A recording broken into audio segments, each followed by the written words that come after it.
Hello, internet hiccups. I'm KrissieDeathy, and today I am going to continue reading Granpa's Way by Anya Hibiki. Water is good. The fanfiction can be found on fanfiction.net. Link will be provided in the description below.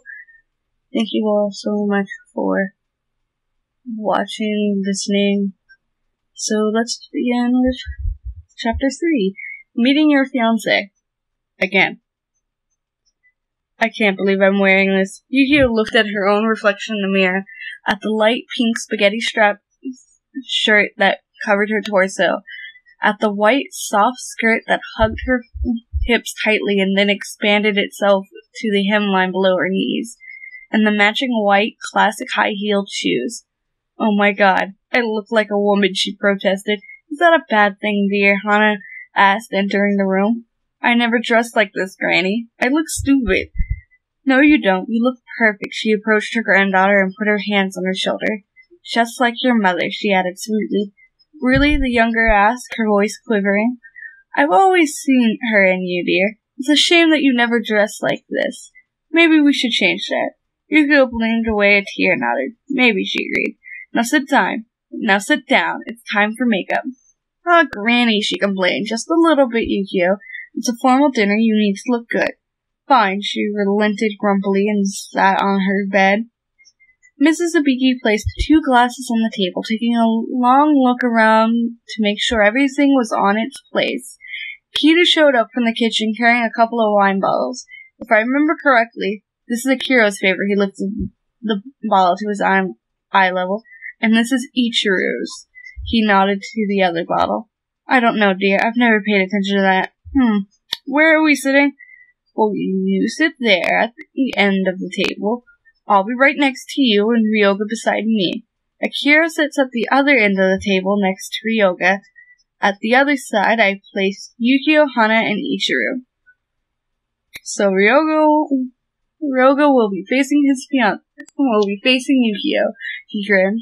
Well, they have to look at each other if they're gonna like each other, Aiko chuckled. You're an evil woman. Yes, and you love me that way. She kissed his cheek and went to the kitchen. Kita shook his head amused. His dad was going to pay for this. He was dressed in a sleeveless black Chinese shirt with a dark green belt, along with a pair of black pants that were a little too tight for his taste. His father had said something about insinuating his strong legs or something like that. Whatever. It wasn't as if he wanted to dress up for that tomboy, although he could definitely dress like that for a date with Akane. Not that it would happen now. He sighed. His mother didn't have to cut his hair either. It was ridiculous. I'll never like her. She'll never like me. We're not meant for each other. We'll fight all the time. We'll never get along. Stupid engagement.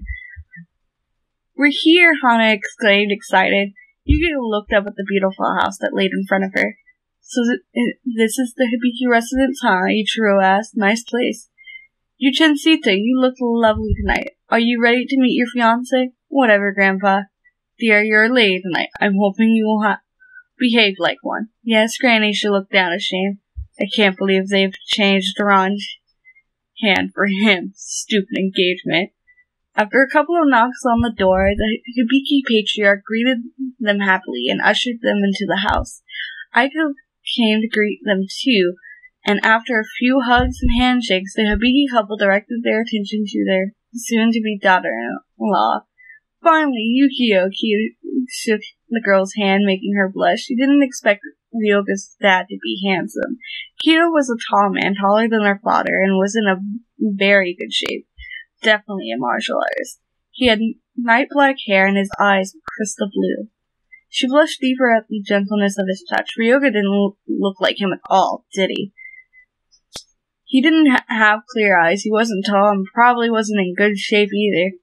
Then it was his mother's turn. I'm so glad to see you again, she said, throwing her arms around the girl. Yukio was left speechless at the open display of affection, and couldn't help but smell Aiko's sweet and motherly scent. She took Yukio's shoulder and stretched her arms to look openly at her. My God, you're so beautiful, child. You've grown up to be Quite a woman. The girl blushed even more furiously, smiling shyly. Thank you, she said sincerely. No one had ever called her beautiful before. She looked at Mrs. Sabiki's face, lit up by a delighted smile. Sparkling green eyes looked at her tenderly, and she saw pure gratitude when she looked into them. The woman was simply gorgeous. Please, make yourself comfortable, Kita urged them into the living room, disappearing into the kitchen to come back with a few glasses of the wine and the wine bottles he'd shown his wife moments ago. Ch3 saw his favorite being placed on the small coffee table and grinned. You have a great memory, kid, he laughed.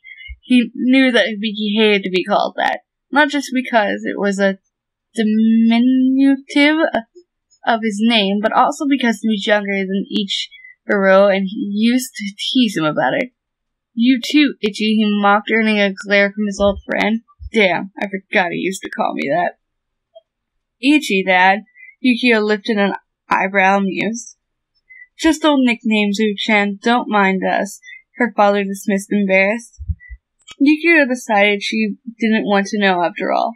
So where is my big boy? Kiro prompted, excited. It's been so long since I last saw him. He's upstairs, I'll call. Aiko smiled to Hana.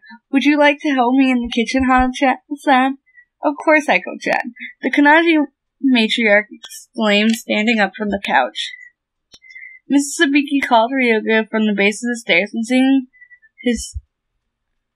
her son's bedroom door being cracked open, she disappeared into the kitchen. Typo, it says his, not hers. Ryoga reluctantly descended the stairs, stepping into the hall. An urge to cross the door and escape coursed through his mind, but only for a brief instant. They'll find him anyway. Glancing at the wide doorway that led to the living room, he decided to peek a little to see how things were going. Hiding behind the wall, he took a long look at the people in the living room. He saw his father talking to who he guessed was Yukio's father, facing each other on the large couch. Apparently they were bickering about something. In front of them, sitting on one of the smaller couches, he recognized old Akira, laughing at the fighting men. Every now and then he bopped one of the men with his cane. Then he saw her. Ryoga's eyes widened at the sight of Yukio on the other couch. She sat cross-legged, one leg crossing over the other, in what seemed to be a very feminine attire. Her long hair fell loosely across her shoulders, her hands rested on her lap, and she had this soft, amused smile on her lips that he noticed were touched by pink gloss. Her eyes were beautifully shaded in pink and a touch of black eyeliner. Glancing a little bit down, he noticed that she wasn't wearing her casual chest binding, what flared up his nose threateningly. Where the shirt ended, it started the skirt that had rode up a little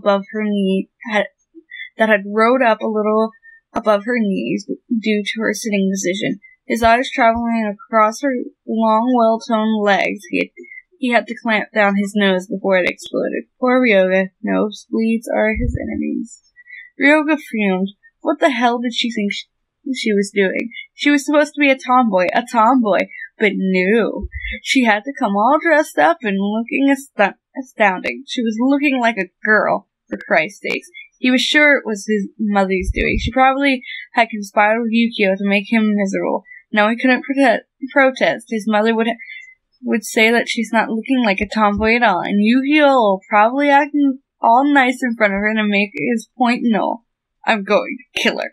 He heard his mother's voice calling the Yukio from the kitchen, and then he saw her standing and walking towards it. Did she really have to sway her hips like that? He thought, wiping a small trickle of blood from his upper lip. Yukio watched as Mrs. Hibiki put the last strawberry in the mouth-watering cake she had cooked earlier. She was chatting friendly with her grandmother, reminiscing about past times. She heard Akira's pleased voice calling her new fiancé's name, and she appeared for the door. She saw her grandpa hugging the formerly lost boy, shuffling fondly his hair. Then she saw him greeting her father, Ryoga being pulled into another embrace. Then she took her time to stare at openly at him without any of them noticing she was there. Something was definitely wrong with Ryoga. First of all, he wasn't wearing his usual traveling clothes, although it was understandable. He didn't need them anymore. She had expected him to look always, though. He was wearing a nice outfit instead, a black Chinese shirt that fell to below his hips, clasped to his waist with a green belt. It had no sleeves, what left his strong shoulders and arms exposed, and matching black trousers that enveloped his shaped thighs perfectly. She felt her cheeks sitting up. His hair was shorter, silky waves of black falling freely above his brow, nude without the usual bandana, a sharp contrast to his almost pale skin, illuminated only by two gorgeous orbs that shone with green intensity. Her eyes moved to his tiny fangs peeking out from his mouth as he spoke, light almost glistening from their whiteness. She shook her head furiously. What was that jackass thinking, dressing up like that to impress her? As if she wanted to be impressed by him. He's so dead. How dare he look so good? How dare he be so handsome? How dare he have such strong arms and such a wide chest and such a cute, round, firm butt? Are you okay, Yu-chan? Her grandmother broke her out of her thoughts. Thank the gods. Sure, Granny, why do you ask? She said in a tight voice. You are so awfully quiet, dear. I'm okay, she assured. Good, Aiko said. Dinner's ready. She just had to sit in front of him. His mother just had to place her in front of him. He was right. It was a conspiracy. He was starting to suspect of Hana, too. She seemed so happy about the engagement, although Yukio kept glaring at him. So maybe she wasn't conspiring against him after all. Probably it was his mother and Grandma Hana, since they were sharing these little smiles ever since they had sat down at the table. Gods, it has been, 15 years since our last reunion? Akira chirped happily. It's so nice to see all of you together, like the old times, ne? Hana smiled, placing the takoyaki on the table. Yeah, we're all here. Ichiro smiled sadly as he placed a small picture frame on the corner of the table. Yukio recognized her mother's photo. Everyone gasped when they saw how much food there was. Apparently, Aiko spent too much time without cooking fancy dinners. Yukio looked around and couldn't help but smile. She owned a restaurant that filled up with people for dinner, and yet it was the first time in more than 10 years that she actually didn't eat dinner alone. Sitting on a table surrounded by her family and family's friends, laughing and chatting, and having a wonderful moment was the greatest experience of her life. Until she remembered exactly why they were having this dinner. She couldn't help but glare at Ryoga. She knew it wasn't directly his fault, but she was so used to blaming him for everything whenever he was around that it was kind of impossible not to do so right then. After a while of pure glaring, she started to look curiously at him. She noted that he would glance at her shyly every now and then, as if noticing her cold stare. But what surprised her was the look on his face. Ryoga looked happy. Was that a smile? Ryoga smiling. Had the world gone nuts? She shook her head slightly, brushing those thoughts off. Of course he's happy. He doesn't get lost anymore, and all thanks to her. She should charge him for that. Nah, that would be too, Nabiki-ish. He surely was enjoying this meeting as much as she was, because of the family, of course. They hadn't said a word to each other since they sat at the table, and their formal greeting had been a court good evening. What was there to talk about anyway? She didn't want to discuss the engagement with him, not yet. She still had to deal with it herself. She knew Ryoga probably would feel the same way, what with the shy looks and faint blush on his cheeks. Why is he blushing anyway? Did he just at me? He came to the conclusion that the girl in front of him wasn't Yukio. The real Okanami chef would be ranting about not marrying a jackass and hitting him with a spatula repeatedly. This girl sat demurely, eating calmly and enjoying the moment. That was not Kanoji Yukio sitting right in front of him. Then she looked at him. Well, glared, actually. Deep blue, piercing eyes met his own. The forever dreaded threat of inflicting pain making itself evident in her silent stare. Yep, this was Yukio. He humped and looked away, the last traces of his shyness sailing away because of her anger. As always, she was blaming him. He could tell. He could see it in her eyes. If you're gonna be that way. The sound of metal hitting the floor caught the attention of everyone at the table. A loud crash had come from the kitchen where Ukyo had gone to get the dessert. Oh no, they heard her voice. Kita stood up and went to see what had happened. Everyone looked puzzled at the kitchen's door except for Hana, who had, for some reason, a sly grin on her face. Hana's in on it too. After a short kind of explanation and a muffled pair of chuckles, Aiko came back to the dining room with a foreign look on her face. I'm so sorry, she said, but the cake was so heavy I couldn't hold the tray and it fell off my hands.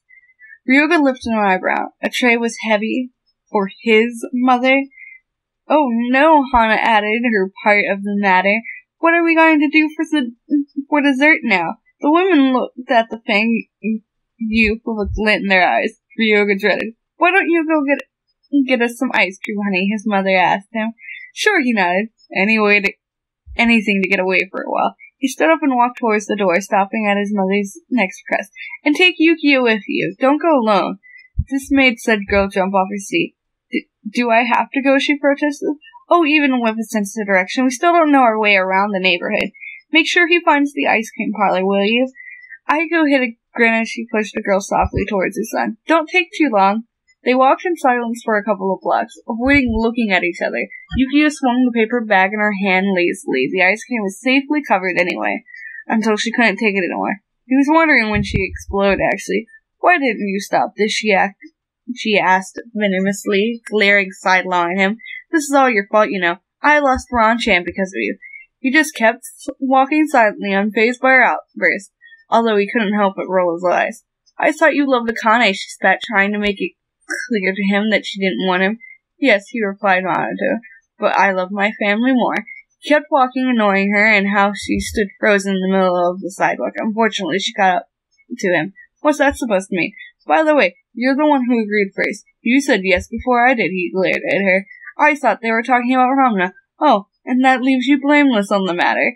He shut her up again. The boy, he did that twice already. She jumped in front of him, making him stop before he bumped into her. No, it doesn't. I was stupid for rushing to things and not listening carefully. I'll give you that. But you knew exactly who I was when you agreed to this marriage. She poked his chest with her finger, amazed for a second at how hard it was. So what? He pushed past her and resumed walking a little bit faster. Yukio blinked. What do you mean, so what? She started to follow.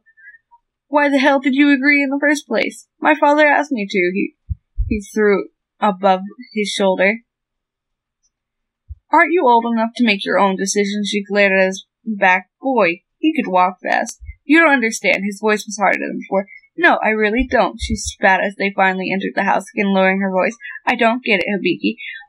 We've tried so hard to make them apart together, and now you want to marry me. She hissed, looked at her, his clear eyes now dark with emotion. I don't want to marry you, Kanaji, he started, and in a swift motion he took her upper arm and made her turn abruptly to look at the dining room. I want my family back. She frowned, looking at the people at the table. I miss my family too, but that's not enough reason to spend the rest of my life with you instead of Ranma. He stood for a moment, silent, his hand clasping her tightly. Fine, he said, looking straight in her eyes. We'll call it off, but at least have enough heart to let me be with them for one more day. Then you can be happy.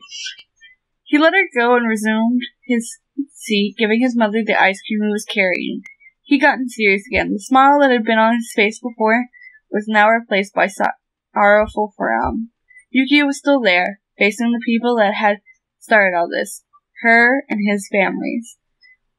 When he said those things to her, she saw now his eyes were filled with tears. Sitting again next to her grandmother, she risked a glance at him. His eyes were still moist. Sadness, sadness, the end of the third chapter is sadness, and a serious Ryoga-chan. Ryoga-kun is so unhappy. Yukio, why you so mean? But that is the end of the third chapter. Again, leave all comments down below in the comments, as you should. Link to read the full fanfiction in the description. Thank you so much for listening. Bye bye.